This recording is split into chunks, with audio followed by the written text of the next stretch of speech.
General Clark, I mean, you just heard what Paula Newton was saying about the character of the NATO mission changing. I mean, do you think do you expect the NATO-led mission will differ from the coalition mission thus far? I don't think it'll be much different. Now, the U.S.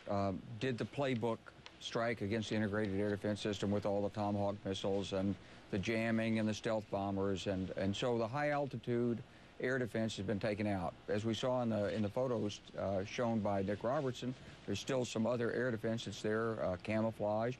It's tougher to see. It's still a threat, and there are also targets on the ground, driving around out there that are still a threat and can be dealt with.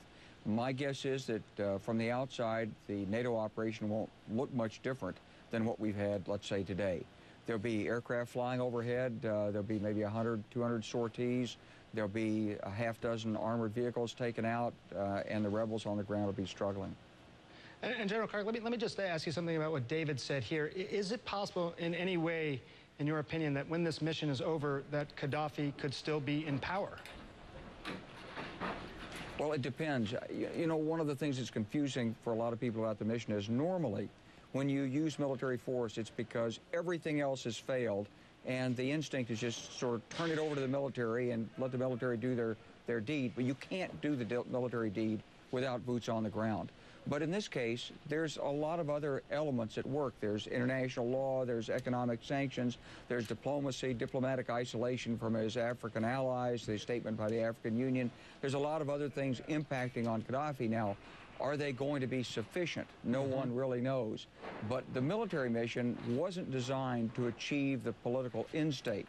So now people are asking very reasonably, how will you get to the political end state?